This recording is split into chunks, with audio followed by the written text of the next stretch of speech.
अगला पद है, ऊधो हम आज भई बड़ भागी, जिन अखियन तुम श्याम बिलो के, ते अखियाँ हम लागी।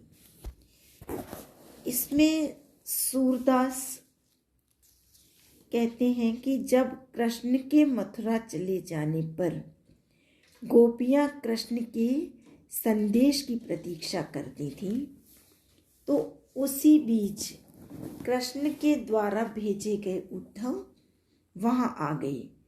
तो उन्हें देखकर जो भी गोपियों ने कहा उसका वर्णन है। तो गोपियाँ क्या कहती हैं कि उद्धव हम आज भये बड़ भागी, कि हे उद्धव हम आज बहुत भाग्यशाली हो गए। क्यों?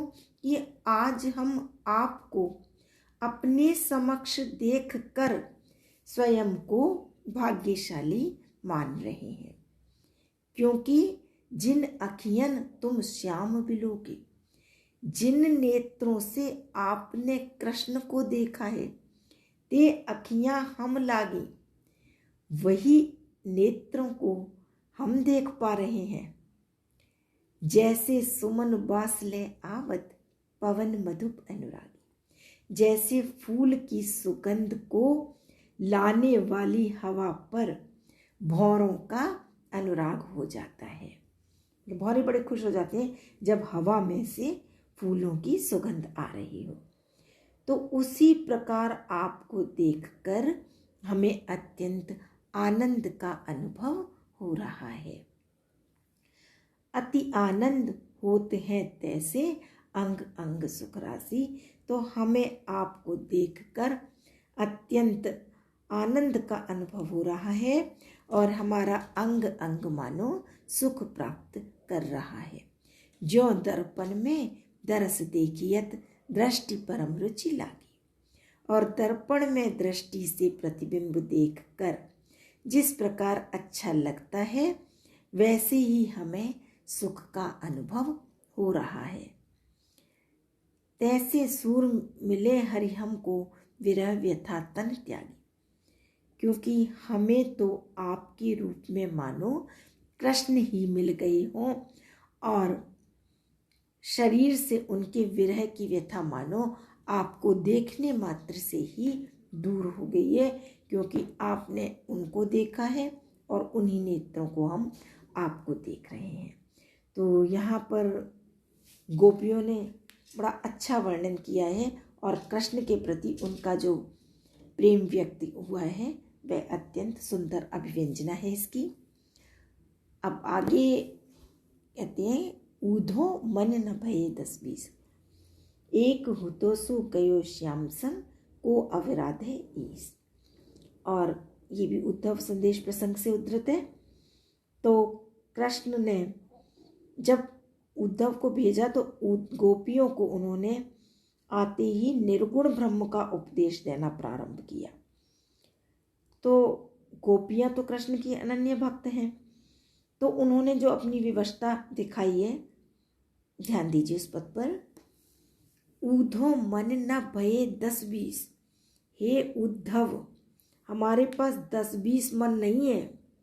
एक हो तो सो गयो श्याम संग, मन तो एक ही था और वह भी कृष्ण के साथ चला गया, अर्थात उनमें ही लगा रहता है। को अवराधे ईश, अब हम कौन से मन से निराकार ब्रह्म की आराधना करें। इंद्री शिथिल भई केशव बिनु, कृष्ण के बिना तो हमारी मानो सभी इंद्रियां शिथिल हो गई, कमजोर हो गई।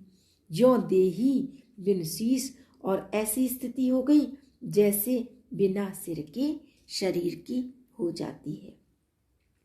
आशा लाग रही तन श्वासा, जीवहि कोटि बरीस, और आशा लाग रहित तन श्वासा, हमारे शरीर में जो श्वासें चल रही हैं वे इसी आशा में चल रही हैं कि शायद कृष्ण कभी लौटकर हमें दर्शन दें।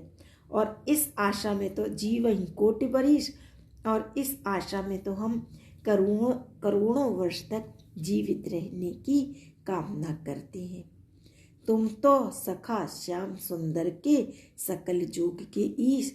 हे उद्धव, आप तो श्याम सुंदर कृष्ण के सखा है और समस्त योग के ईश, समस्त योग की जानकार भी हो, स्वामी भी हो समस्त योग के। तो सूर हमारे नंद नंदन बिनु और नहीं जगदीश। अतः हमारी जो स्थिति है वो ये कि हम सूर हमारे नंद नंदन बिनु, सूरदास कहते हैं कि नंद के नंदन, नंद के पुत्र कृष्ण के बिना और नहीं जगदीश, हमारा और कोई भी आराध्य नहीं है। इसलिए हमें निर्गुण ब्रह्म की उपासना करने में हम पूर्ण रूप से असमर्थ हैं। हमें तो केवल वही कृष्ण चाहिए। उद्धव जोग जोग हम नाही।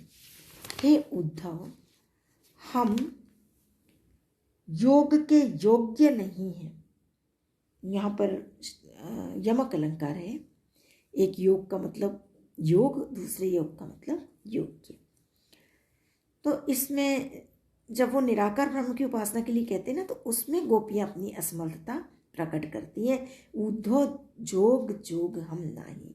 हे उद्धव, हम योग को अपनाने के योग्य नहीं हैं। अबला सार ज्ञान कह जाने।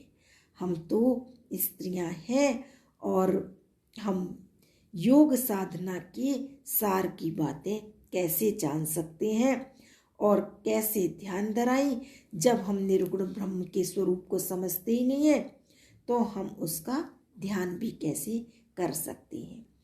तेई नैन मूंदन नैन कहत हो हरि मूरत जिन माही। देखो कितनी सुंदर बात कही है। जिन हमारे नेत्रों में भगवान कृष्ण की मूर्ति बसी हुई है, आप उन्हीं नेत्रों को बंद करने की बात करते हैं। ऐसी कथा कपट की मधुकर हमते सुनी न जाए। तो हे उद्धव, आपकी ऐसी कपट भरी कथाएं हमसे नहीं सुनी जाती, अर्थात हम आपके निर्गुण ब्रह्म के उपदेशों को सुनने में भी असमर्थ हैं। श्रवण चीर सिर जटा बंधावों, ये दुख कौन समाई। फिर आप कानों को चीरने और सिर पर जटाएं रखने के लिए कहते हो और इनसे हमें दुख ही होगा, तो ये दुख कौन समाई, ये दुख हम कैसे सहन कर सकते हैं। चंदन तजी अंग भस्म बतावत। चंदन का लेप करने के बजाय आप हमें शरीर में भस्म लगाने को कहते हैं। विरह अनल अति दाही, और जो हमारी विरहाग्नि को बढ़ाने वाली सिद्ध होगी ये बात। तो जोगी भ्रमत चाही लगी भूले, हम तो सो तो हैं अपमाई। जिसे योगी योग साधना द्वारा प्राप्त करना चाहते हैं उसे पाने के लिए परेशान रहते हैं, वह हमारे हृदय में ही विद्यमान है। अर्थात वो कृष्ण जिनको बड़े बड़े योगी प्राप्त नहीं कर पाते, वह तो हमारे हृदय में ही स्थित है, विद्यमान है। तो सूर श्यामते न्यारी न पल छिन जो घटते परछाई। तो वो गोपियाँ कहती हैं कि हम उन कृष्ण से पल भर के लिए भी अलग नहीं हो सकते हैं, जिस प्रकार, और वह हमारे हृदय में उसी प्रकार विद्यमान है जैसे जलयुक्त घड़े में परछाई निमग्न रहती है।